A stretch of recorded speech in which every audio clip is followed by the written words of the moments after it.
In this video, I'd like to teach you about L'Hopital's rule.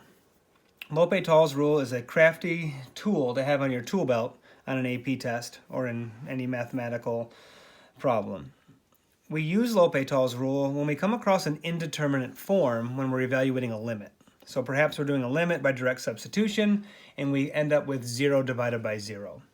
That is what we call an indeterminate form. We may try another limit and we get an infinite value over another infinite value. That again would be an indeterminate form. There are several other kinds of indeterminate forms that you'll study in Calculus 2, but these are the two that we focus on in Calc 1. In the past, when we've come across these indeterminate forms and we didn't know L'Hopital's rule, we would use graphical approach, numerical approach in a table of values, or maybe we would use some sort of end behavior model or factoring to be able to work around our issue of this indeterminate form.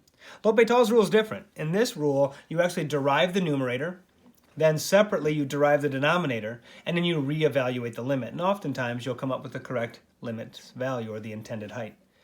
Every once in a while, you'll get a function that when you do direct substitution is indeterminate. And then when you go to derive the top and derive the bottom and apply L'Hopital's rule, it stays indeterminate, like 0 over 0 again. In that case, like shampoo, rinse and repeat, and you just keep using L'Hopital's rule by deriving the top, deriving the bottom, and then reevaluating the limit until you come up with a numeric answer. Let's take a look at an example.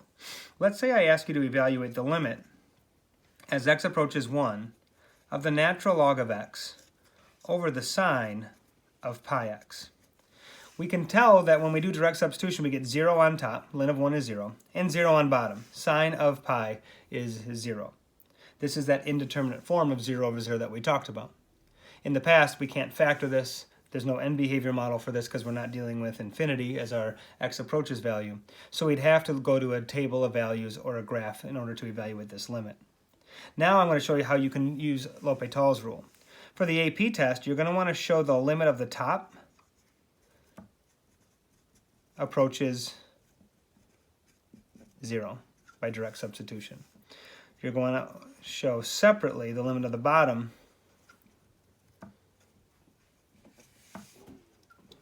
when we evaluate the limit equals 0. It is not okay just to write equals 0 over 0 on the AP test. They want to see both of the limits of the numerators shown to be 0.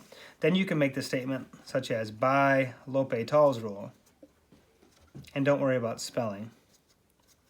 We know that the limit as x approaches 1 of the natural log of x over the sine of pi x equals the limit as x approaches 1 of 1 over x over the cosine of pi x times pi.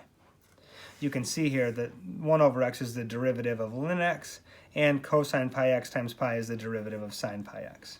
I now reevaluate the limit by direct substitution. On top I get 1 over 1. On bottom I get cosine of pi times pi. The top simplifies to 1. The cosine of pi is -1, so the bottom simplifies to -pi. And there is our intended height by use of L'Hopital's rule.